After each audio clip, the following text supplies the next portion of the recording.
between for social engineering. So I'm gonna warn you now. I'm working from home like most of you, and it's Sunday, so I'm home with my family. So you may hear, like a lot of you have kids, you may hear my 8 months old. I was literally running up here after feeding him, and I have a 10-year-old. So this is the reality for a lot of you, and you know this is how it is. But what hopefully you all realize is that when it comes to where the money's at, where the target's at, where we're seeing a lot of the threat activity, it's all about following the money. There is a famous criminal in the early 1900s that robbed trains, and he would do that. He would get arrested, and then break out and do it again. And one time he was interviewed asking, well, why do you keep robbing banks and trains? And the answer was simple: it's where the money's at. So if you think about it, this is where the money's at. And this is where you may say, oh, social engineering, I've heard this topic before. Well, I mean, it's the same thing as email security. I mean, you've heard about email security. Email is still one of the top threats that we're seeing today. The difference, though, I would say, is the email threats versus social engineering. First off, email threats could be part of a social engineering attack. And second, the tactics used for social engineering are really, really open-ended, because the medium is any form of communication, and the tactics and targets could be anybody. But right now, I assure you, all of us being at home right now, that's where the money is at. We are the targets. So what I'll do today is go through, like I said, different types of social engineering attacks using free open source tools, talk about defense strategies, etc. If you're wondering who I am and why listen to me on this topic, I do work for Cisco. I'm an architect at Cisco, but I also do a bunch of research stuff as well. You can follow me here and there. I'm going to be speaking next week, I believe, for Cisco or for RSA, and then for Cisco Live the following month. I do a lot of publications, and I got a couple books coming out. I got one on Security Operations Center and one for the CCNP. And basically, I'm a soccer player, so that's who I am. The reality of it is, I actually don't look like that right now. I kind of look like this because we're all working from home, and every time we go out, this is the reality of it. This is the current state of where I'm at. I actually just took that picture 5 minutes ago. All right, so first off, when it comes to attack and defend, a lot of people do not truly understand the threat. So I'm going to make it really simple for you by showing you the tools and some free open source stuff that you can use to basically stress this idea of this threat.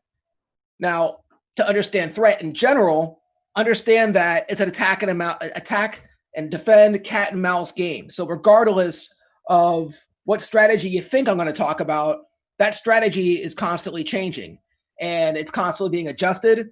It's constantly understanding your tools and figuring out ways around your tools. So even like ransomware that's been around since the 90s, which most people don't know that. They think it's been around since 2015. Ransomware has been around for the 90s as an example. Ransomware had to make a bunch of adjustments before it became effective. Ransomware initially asked you to pay via like a Western Union or something that you can track. There was no Bitcoin at the time when it first came out.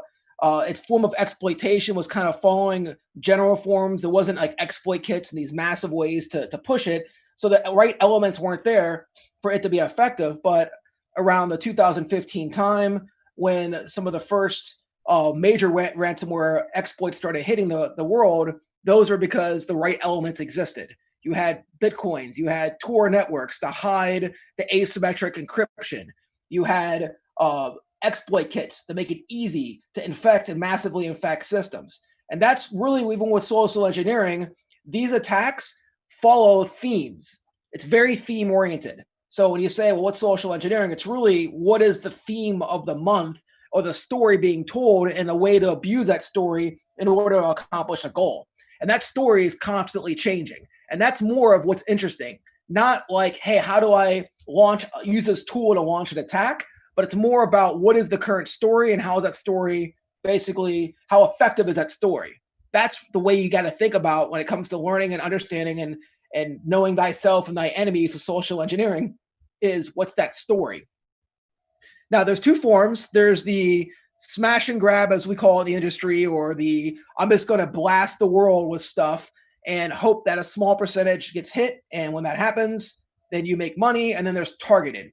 For this smash and grab type stuff, the good news for a lot of people is that the reputation based security of the world has really reduced the effectiveness of this approach.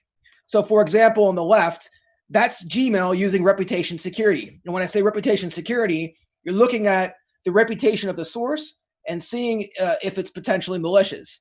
And a lot of times now, like email providers, even free ones, will tell you, hey, this is probably spam or phishing. So the blast type stuff doesn't necessarily have that effectiveness. So what's interesting is a lot of the blast stuff has been coming over the phone. If you're in the USA, around the last IRS, I would say tax time, and the time before that, there was a huge amount of phone scams. I got hit probably 3 times with the phone call where you had the robotic voice saying, "Hey, you didn't pay your taxes, and you owe X amount of dollars. You're going to have to go to court, or you can wire this money right now and pay your dues." Now, for some of you, may say that's a ridiculous scam, but if you imagine the target audience, let's say it's elderly people, which I'm not that person, but one day I will be, they may say, oh crap, I don't want to have to go to court, especially right now with the coronavirus. Like, oh, I don't want to have to go through the effort of going to court. That's nuts. But apparently it's working because that scam has been repeated in various iterations for the last few years. Another example of this scam will be something like the traditional emails where they say they have some information and they'll make it really open-ended and try to apply it to you. So any of that kind of stuff is the smash and grab stuff. But what's more interesting, and the one that I'll kind of focus more on, is the targeting attacks. This is where we get into like some of the talks I'll reference later, where I've done penetration testing using just social media to compromise customers for paid engagements, just using like Facebook, LinkedIn, etc. And the tactic that's typically being used is just reading what's public and using that against you. So it's not like anything that I'm really gathering secret information. It's just I'm pretending to know you, twisting the language around, and most people just are not effective at this. And as I mentioned, it's happening a lot right now. If you look at everybody's at home and where the targets are at, there's tons. I would say the 2 top things right now we're seeing is either phishing, social engineering scams, or fake software with backdoors. And I'll show you how to do both. But in either case, it's a form of social engineering. It's trying to trick you to do something, whether it's install something or give out some information. But we're seeing tons of it. And a lot of it right now, the theme is COVID-19, because people want to know information around COVID-19. So they wrap their attacks around that. One example, and this is simple to make this at home and easy, just use Metasploit, and or in this case, I'm using the social engineering toolkit, the set tool, and basically just clone a website. So I pick any website, like in this case, a Gmail. I want to get your Gmail login. Within a minute, I can basically clone a Gmail site, and then it's not really the tools, as I mentioned, it's a story. All I need to do is come up with some story to get you to log in the site, and that's it. I won. I'll have your login. This is why you should have multi-factor authentication in all of your sources, including your free sources. So if you've not turned on multi-factor on your Gmail, your Facebook, your LinkedIn, etc., all those sources offer the ability to say, hey, you have to also receive an email and then put in a password that we're going to send you via email. So it's something that you have and something that you know. I'll talk about blue team stuff in a little bit, but basically, hopefully you've enabled this. But it's stupid easy to do this, and it's still effective today because most people don't realize. I mean, this is a really rudimentary example where I'm not even like hiding the location, but you can hide the location and just basically trick somebody to log in. The other rudimentary attack, and I'm going to go deeper in this, but the start rudimentary is the idea of wrapping malware. So Sienna Spiral 1 is an example of a free tool you can use to wrap anything. So I can, for example, go to Metasploit, create a backdoor, and wrap it in a COVID-19 health map, or this example, a calculator, or a music file. or a PDF. And this has actually been used. This became a big thing back in the Napster days when people were sharing free software. And you would wonder, like, who the hell is sharing this free stuff on Napster? Why are they doing this? What's the benefit? Is it always like people just sharing stuff? And the answer is no, it's not actually. A lot of times people are wrapping backdoors. Now, the argument to this would be, well, won't my antivirus or other people catch this? And that's where there's topics like encoding and polymorphism, and most malware is packed. So if this is an executable we're wrapping, we'll wrap the executable and then pack it with a packer, like, I mean, some commercial BS one like UPX, or some customized packer, and you start to do that, and now your antivirus and your threat detection tools are likely not going to detect it. Now I just got to get you to install it, and that's the social engineering aspect. I create a story, I wrap this, and then from there, you believe the story, you install it, and I win. Now, if you're saying, well, what happens if a pop-up or something happens? Well, the attackers are testing all that. And it's not as simple, by the way, as, oh, I just go wrap this, go to VirusTotal, see if VirusTotal sees it or not, and then I'm good. It's a lot more sophisticated than that. Like, that's amateur penetration testing. So to give you an example of this, now this is illegal. So this is Magic Land. So we're gonna pretend like we're in Magic Land, and let's say hypothetically, somebody's gonna try to social engineer attack me, and I'm gonna attack back in Magic Land. So this story is somebody calls me and says, hey, I'm Dell Security. Now, I don't use Windows. I use a Mac. I mean, not hating on Windows, but it's what I do. And they basically were telling me that my computers are infected and that they offer a service to basically fix everything. So I was like, excellent. Send me your documentation. So they said, yeah, we have documentation. I thought the documentation would be wrapped with backdoors, but it wasn't. So I was like, interesting. Why don't I wrap their documentation with backdoors and send it back to them? So basically, in this scenario here, just to give you again an example of how attackers do this, in Magic Land, this is creating a payload or a backdoor, like a meta interpreter, that I'm going to put inside this Word document that was sent to me from this person trying to social engineer me.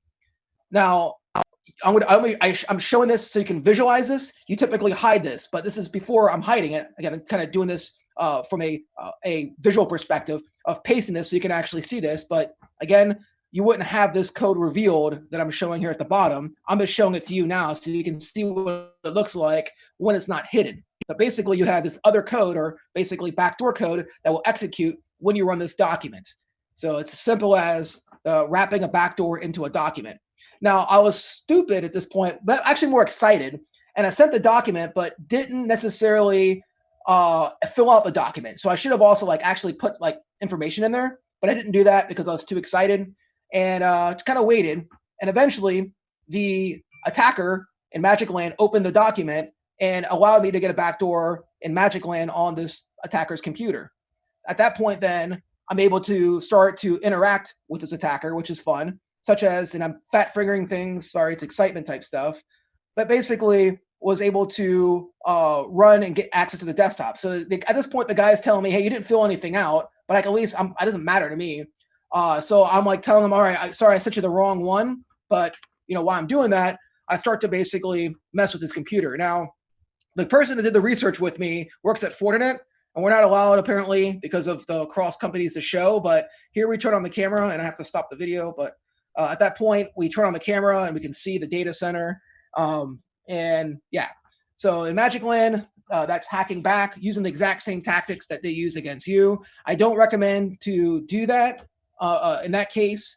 In Magic Land, if we were to destroy those computers, all they're going to do is realize that people can hack back. They had multiple people doing this attack. They have multiple computers. So all we're doing is teaching them to be more secure. It's not like they're going to stop because in Magic Land we destroyed a couple of their computers. That doesn't really do anything. So in the end, you're best to protect yourself. Don't be the Batman of the internet and try to attack back. You won't really accomplish any goals. Also, I've had people ask the question, well, what if you found victim passwords? This isn't a capture the flag scenario where, in Magic Land, I break this guy's box, and then there's a Word document on his desktop that says victim's passwords, and you download that Word document and start calling people. It doesn't work that way. And then again, hacking back is probably illegal where you're at. So that's an example of using the same tools that anybody else is using, the two I showed, which you probably heard of, but again, it's all about storytelling.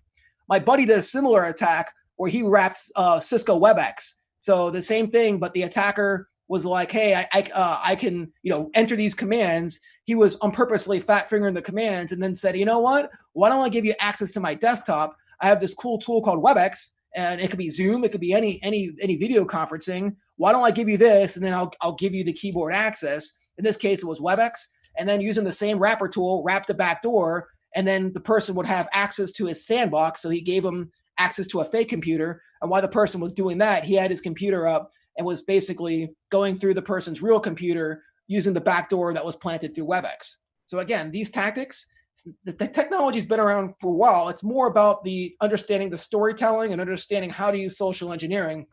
That is what actually keeps changing, and that is what you need to be worried about. Because I assure you, as smart and as prepared you are, all you need is the right story hitting the right nerve, and you too will likely be susceptible to this. I mean, it's human nature we're attacking. It's humans naturally want to trust, and that's the hard part for the defense. With that being said, let's go into the defense and what are things that you can do. If you're thinking perimeter security is not going to help you. Perimeter security is good for the general defense. Perimeter security is antivirus. It's firewalls. It's stuff that stops an exploit from happening. So it's all about like hypersensitive to blocking vulnerabilities. Perimeter security is not breach detection. So to give you an example, a honeypot is not perimeter security. A firewall is, but if a firewall fails, the honeypot is designed to validate that the firewall is doing its job. And if the firewall fails, then you have another layer of defense. That's breach defense. So we've seen forever now that the tactics are there. And a lot of times it's social engineering, basically having you allow the perimeter gate to go down. So again, you got to be thinking more breach defense. This basically applies to your corporate network and your home network. So when people say, well, we're all working from home, how do I secure my home network? I really haven't thought about my home network. These are the three things that I've been telling people to do to prevent this type of attack, which is, and I'll go through the three here quickly, but it's the people, process, and technology. And people, process, technology has always been a best practice. This also applies to home networks, as well as corporate networks, as well as defending against social engineering. It's not about buying a tool, and it's not about education, and it's not about just saying, oh, well, we're going to automatically stop bad stuff. It's the combination of things. So to be clear, phishing defenses, these are the things that you should be thinking about. First off, reputation security. If you've never heard of reputation security, I'm going to give a demo of the concept. But really what we're talking about is credit scoring sites. If you don't know what I mean, see that website right there? I have a bad reputation.com. That website is a good test site. Actually, you know what? I'll demo this. Why not? So I'll go here. I'll pull up a website and I'll go to ihaveabadreputation.com. Now, most people who are doing social engineering attacks are going to have a source they're attacking from. They're likely going to buy a source. They're going to stand up something. It's only going to be online for a couple of hours. If that site is malicious, what should happen is you should get some kind of block page. So in this case, I have Umbrella, but it could be Fortinet, it could be whatever vendor. But if you don't see a block page, if you see a ghost or somebody that says this site was not blocked, what that means is anybody can create a website and start social engineering and phishing you and send crap emails and redirections. I can buy a fake domain and trick you to go there in the site. So if you don't have reputation security, you think reputation security. And OpenDNS is free for home use. So anybody can basically just YouTube, OpenDNS, free install, and watch a YouTube video, and this will walk you through how to do this. And it's free for home use. It only costs if you are using it for like corporate networks, but any at least home user should have this capability. The other thing I would say is filtering, but filtering is typically more around like blocking. If you're at home, you may want to block gambling or sites, but I would say reputation security is more important. Like content policy, reputation security is more security. So if you don't have that capability for your home network particular, please spend the time this afternoon and turn that on. It's free to do. File integrity being one, which is not antivirus. Antivirus scans into this pattern matching, hash matching. File integrity looks at the behavior of files. Like, why is this file trying to encrypt my hard drive?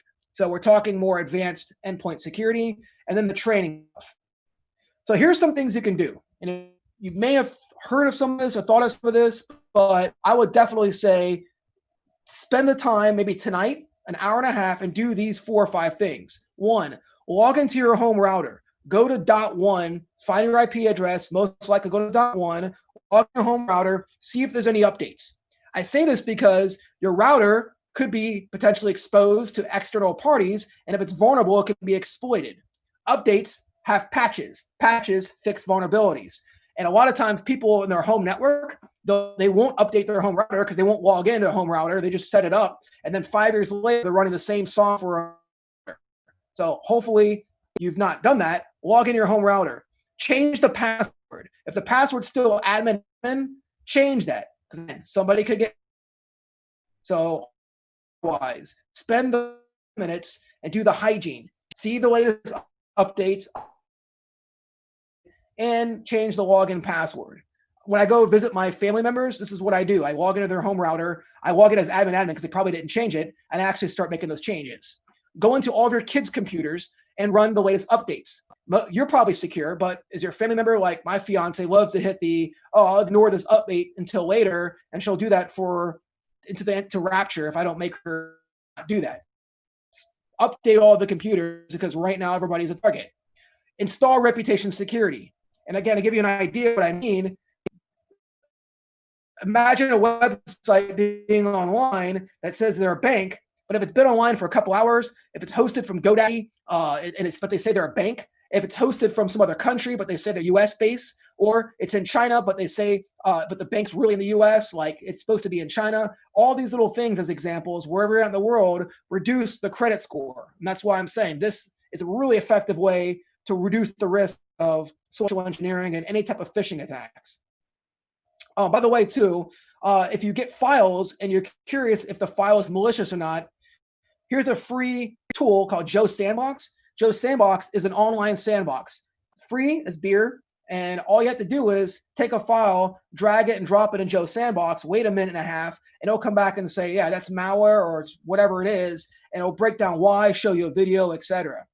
So again, like all of you now have basic file analysis capabilities. So kids are like, hey, I want to install this game, and you're not sure if it's malicious or not. Now you have to just use Joe Sandbox. And there's many other sources out there, paid or free. I'm going to try to give you at least some stuff. So at the very least, the OpenDNS and Joe Sandbox are both free tools, so it costs you nothing. And by changing your passwords and upware, all of that alone is going to dramatically reduce the risk of you're having your home network owned. Because the attackers want your home network because they realize that you're probably connected through VPN back to your corporate network. Now, looking at capabilities, this would be and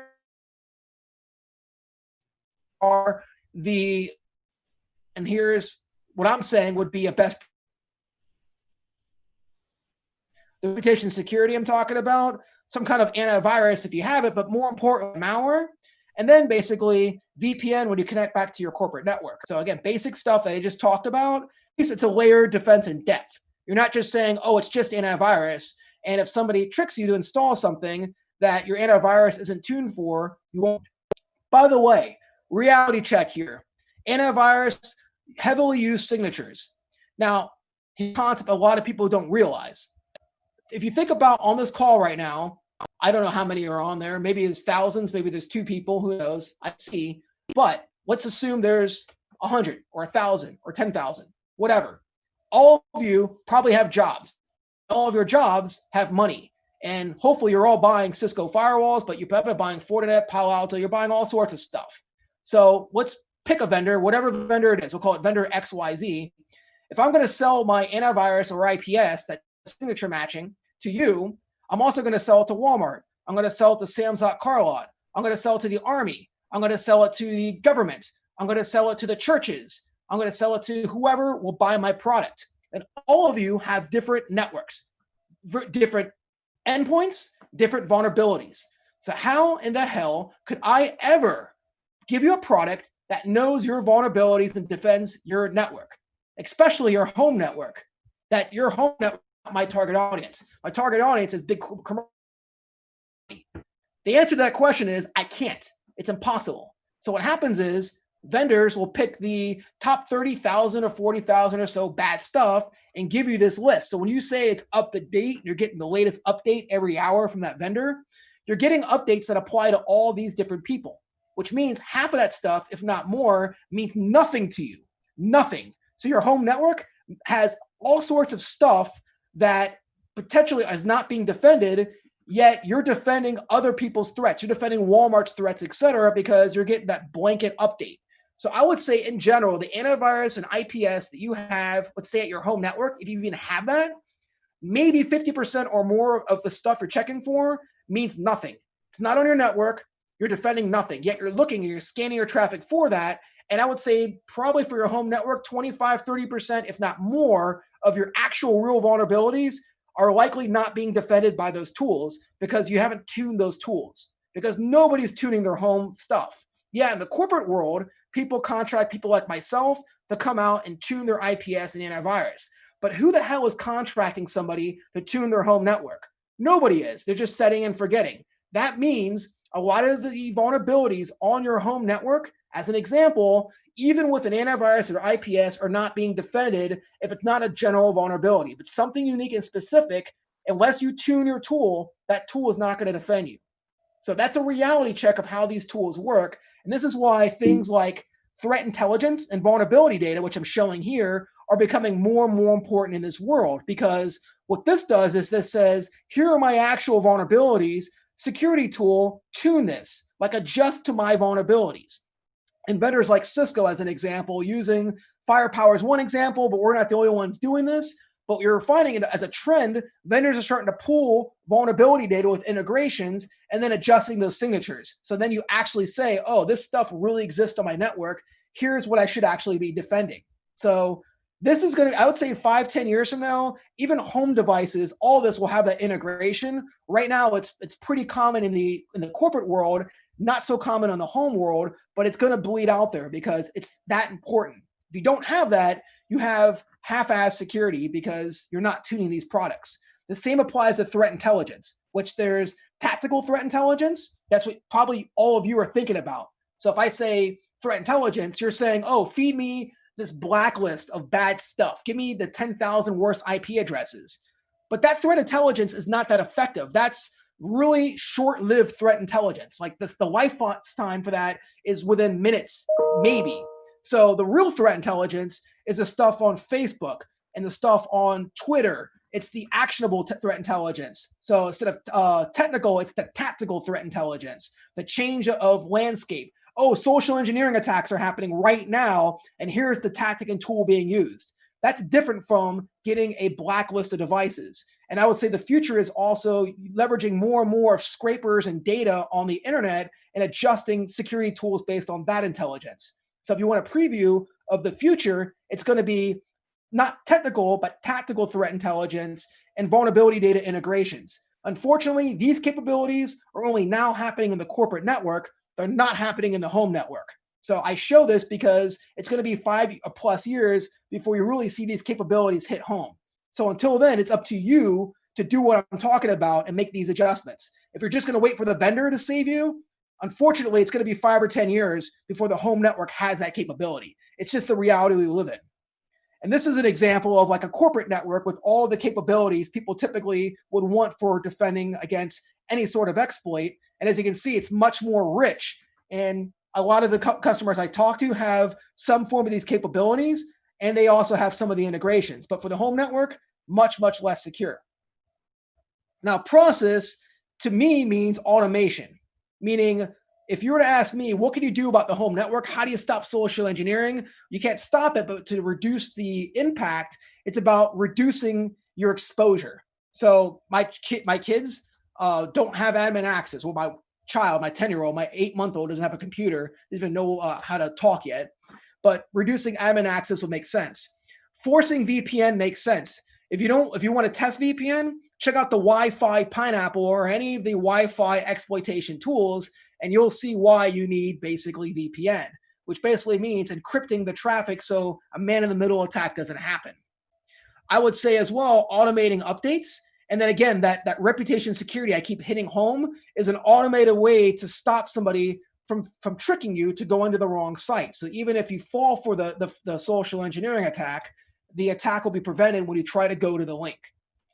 So these are your process type stuff. And then there's the training and the people. Now, for me, it's about conversation that's real world. So at times I have to go to customer sites and teach them and do seminars on this concept of training. And I always not recommend the corporate boring language because nobody reads that. In the end, you can post all the corporate boring language you want. In the end, if they want to do something, they're going to do it. We had a situation at Cisco, and Omar may actually remember this one, where back in the day during the World Cups, football or soccer, we had our South American people that wanted to watch the World Cup. So they were installing basically DNS changing software because the idea is in South America, they couldn't watch it for free. You had to be in a different country. So all you have to do is use a DNS changing solution, and then it looks like you're in another country. So they're downloading tools like OAVPN and these other tools that are wrapped with backdoors, which basically causes the internal network to be compromised. So in the end, the way to prevent this is not to prevent them from installing that software because they'll just install something else. They'll keep installing it because they want to watch it. They're passionate about their soccer or football. So the way to do it is to allow them to watch it and stream it internally. So basically they stop doing that. So you need to understand human characteristics. You can't just say, don't do this, because people a lot of times don't care, and it's about priority, and operations will out prioritize security 10 times out of 10. So with that in mind, to start small, home networks, I have a conversation with my kids, and I'll say the picture of the old guy there playing the video game.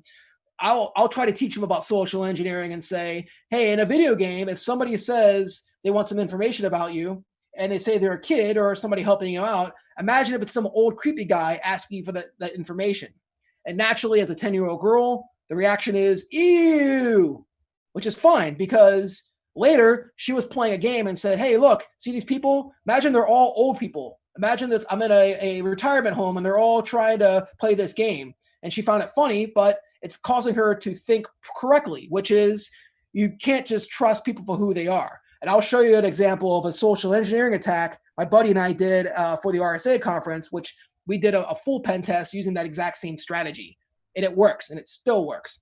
So that's my recommendation. Same conversation. I was talking to my father-in-law, and I was talking about getting phone calls, and I was like, yeah, there's one that's happening right now. This is about 8 months to a year ago, where we're seeing a ton of these phone call attacks where they would look at your social media and identify when you have grandchildren and an adult. So usually somebody 60 plus years and somebody that's 16 or younger. And the attack is you call somebody and you say, hey, your grandson has been arrested for smoking marijuana. They ask not to have their parents called, instead call you, the grandparents, and they don't want their parents to know. I'm the police officer. The bail is this. If you pay the bail, we won't tell the parents. Complete scam. But if somebody's in their 70s or 80s, they're going to say, oh, poor Joey who's 16, poor grandson, and they'll pay that bail. So my stepfather got that phone call at one point and questioned it, of course, because Theo, the person that was involved, is only like 7 or 8 years old. So it doesn't make any sense. But the attacker didn't do the research. But if the kid was 13 or 14, that would have been a different story. And the education to them and to you is to learn to question. So what I will tell him is, in the future, if somebody ever calls you, like the tax thing I talked about or this other one, teach them to say, why are they pushing me to do something right now? In general, the phishing tactics are do something right now. It's always urgent. Like they're trying to get you to do something. So, hey, I'm with IT support. I need you to install this update right now. Or, hey, I'm with the IRS. You need to pay this right now. Or your grandson or granddaughter is in jail. Pay this right now. It's always an urgent tactic. So that's one thing. Also, by the way, the last slide shows, also look at the actual link. So if you get a link, you can hover over the link. Or if you have a tool like Cisco Umbrella or something, you can drop it. Or Joe Sandbox even has this, where you can take the link and drop it in Joe's Sandbox, and they'll evaluate it via reputation security. So Joe Sandbox also has that along with the file identification piece, free to use. So and there's many of these Cisco Talos. There's a lot of different vendors that have locations where you can go to a site and drop a link, and they'll evaluate the link for you. So you can use that as well. But this is an example of just by eyeball somebody buying a site or using a different site. But train the question the sites when we look at it, and then train the question, why is there urgent code? Also, by the way, QR codes, tiny URLs, all that stuff, you have to question because you don't know where it's going to send you. Like if I put a tiny URL up on the screen, you don't know what's going to send you. That can send you to someplace malicious. So just learning the question is really the training when it comes to people. As long as you question and you take that hesitative, like, wait, could this actually be happening? That's good enough. Most people who get owned don't know how to question, and they just immediately agree. And this is an example, again, of different phishing emails and all that. But the question is to look at this and say, is this real or not? As long as you learn to question things, these things won't necessarily be as effective against you. Now, to give you an example of taking this to the next level, here's an example of a tactical social engineering attack that was done for a penetration test. Now, this was like inspired, so I have to give my hat tip to the Robin Sage concept, where when Robin Sage, if you haven't heard of that, they took a stripper and gave her an IT background and started to abstract sensitive data from the military. And my buddy and I thought it was pretty awesome, but we're like, we have to do this pen test with this customer. What if we did a tactical version of the Robin Sage? Hence, and the invention of Emily Williams. And the idea was we took a girl that works at a restaurant, can't name the restaurant because I don't know if this is recorded, but the restaurant, they sell chicken wings. They have owls on the t-shirt. They wear like short orange shorts. And she was like, yeah, you can have a picture. Like she was a friend of somebody. So she gave us some pictures of herself. We're like, we're going to create for you a whole different alias, a whole identity that's not you. And we're going to call this identity Emily Williams. She thought that was pretty awesome. So we created Emily Williams, and within hours, people were endorsing her skill sets. If you actually looked at her background, technically, she would have been like 10 years old when she started in the IT world, but nobody really counts because she's an attractive girl. And basically use this as a way to become friends on social media to our target. So we only were friending people that worked at this company. Now, to give you an example of using social engineering and tricking somebody, this is where I wanted to get access to the person in charge of desktops and laptops. So when I friended this person, they had a pop-up come up and say, hey, do I know you? So they questioned me, which is good. Again, they're trained to question, why is some person that I've never heard of trying to be my friend? So to counter this, what I did was I clicked their social media Facebook profile and saw their work history and saw 10 years ago that they worked at Hungry Howie's Pizza. So I said, you don't remember me from the Hungry Howie's days. Then I clicked Hungry Howie's Pizza and saw there's other people that was friends with this person that also worked at Hungry Howie's, and saw that one person was named Derek. So I said, I was Derek's girlfriend.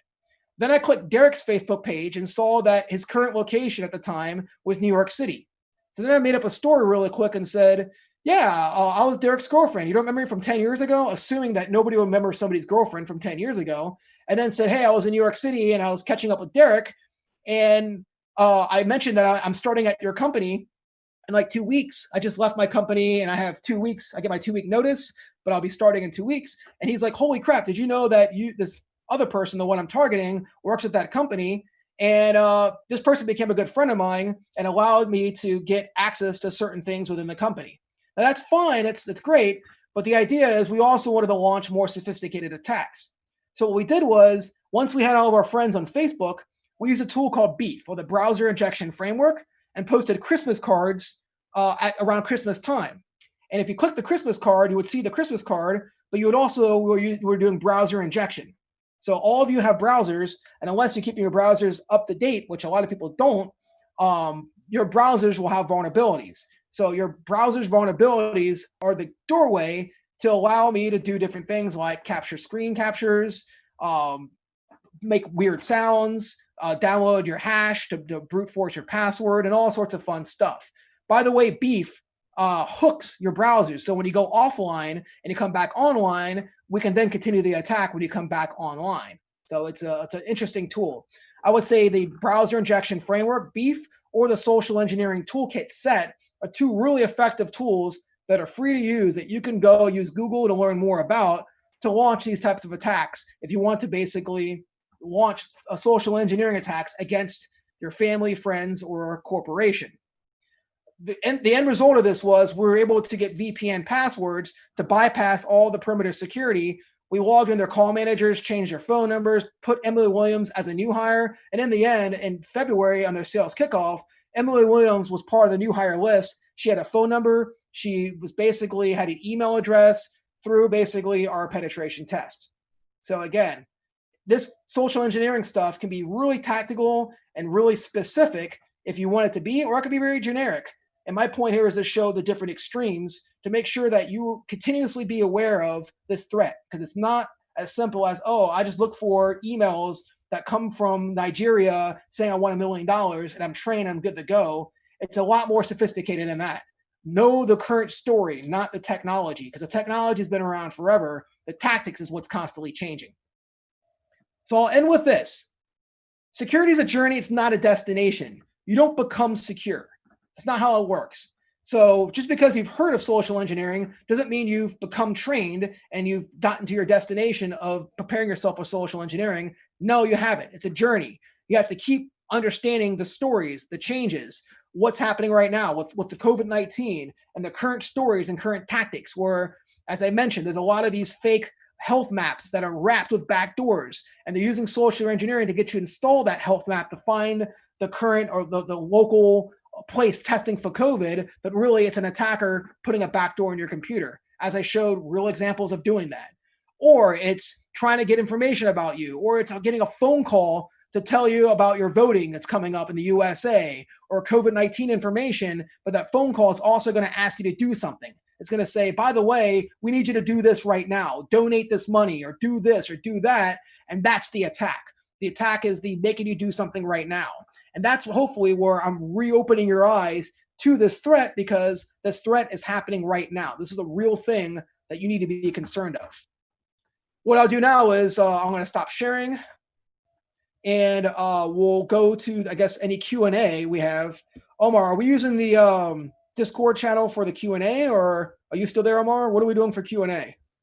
Yeah, you can actually, so everybody will ask you questions in the Discord channel. So if you're already done with the presentation, we will go on a break. And once again, thank you so much for your time and supporting the DEF CON Red Team Village, as well as the Texas Cyber Summit in this event.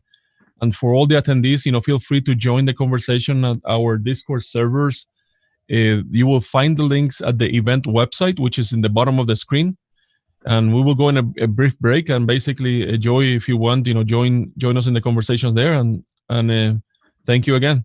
Sure. Yeah. So everybody, I'm gonna hang out the Discord for at least to my time, to the end of the top of the hours, the next 12, 15 minutes. If you have questions on all this, if you want access to tools, etc., let me know.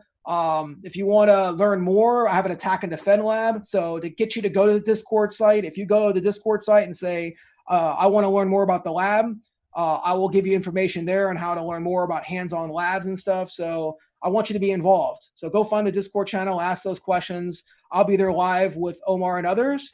And stay safe, continue your education. And I appreciate all of you for your time.